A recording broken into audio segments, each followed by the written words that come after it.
Elizabeth Warren had her best fundraising hour of the entire Democratic primary during last night's debate and also talked the most of any candidate on the stage. For his thoughts on how the senator did last night, Progressive Campaign Change Committee co-founder Adam Green joins us now via Skype. Adam, it's great to see you. How are you?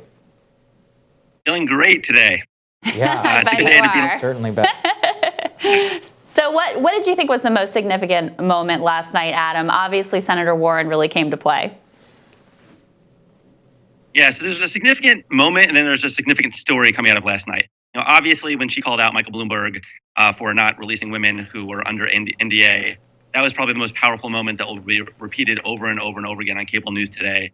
And it really showed her strength and her ability to skewer an opponent on stage, which I think spoke to the larger point, which she really made in minute number one of the debate, which was making clear that Michael Bloomberg is a proxy for Donald Trump, a billionaire egomaniac who has discriminated against women, has discriminated against Black and brown communities, and how she can be the one to take him down. You know what, Adam, let me actually pause you there, because we have that sound of Warren calling out Bloomberg, talking about some of the sexist comments that he made against women. Let's take a listen to that.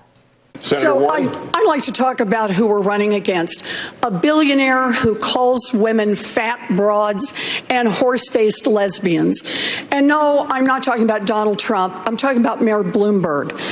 Democrats are not going to win if we have a nominee who has a history of hiding his tax returns, of harassing women, and of supporting racist policies like redlining and stop and frisk. Look, I'll support whoever the Democratic nominee is, but understand this. Democrats take a huge risk if we just substitute one arrogant billionaire for another. It was a big moment for Elizabeth Warren there, Adam. I think the real question we have is, did it come too late? Do you think that she's going to be able to resuscitate the campaign with this good performance last night and bring that into actual electoral wins in more diverse places like Nevada, South Carolina, and across the Super Tuesday?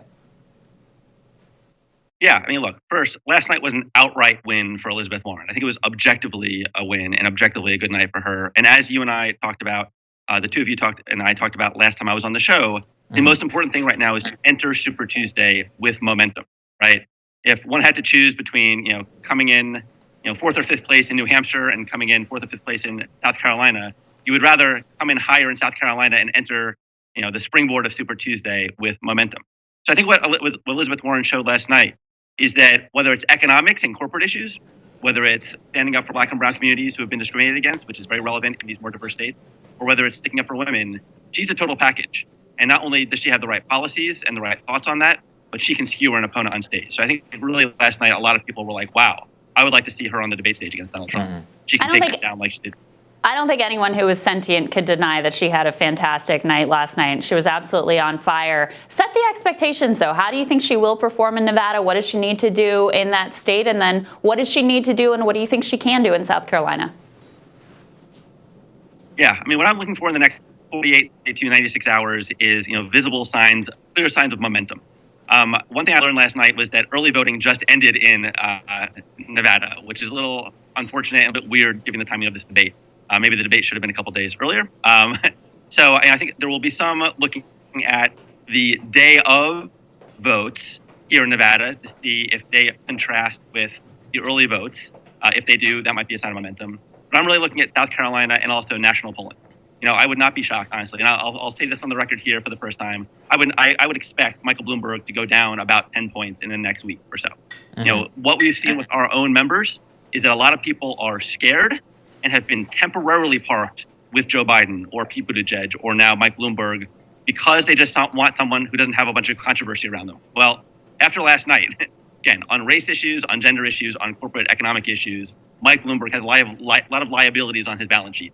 I think a lot of people who are looking for a safe bet will not be going with Mike Bloomberg anymore.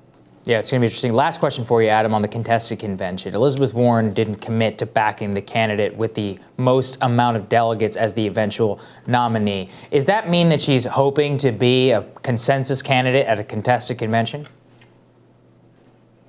I wouldn't read that much into it, but I don't really find this conversation terribly interesting, but a couple things are worth noting. One, As with the rules in Iowa that landed in a weird place, were pretty much written by the Sanders people on the Reform Commission, right? So it's a little bit weird for anybody to be contesting that. Second, it's a progressive principle to have ranked choice voting. I don't think it is acceptable to have a Democratic nominee who only has the support of 25-30% of Democrats.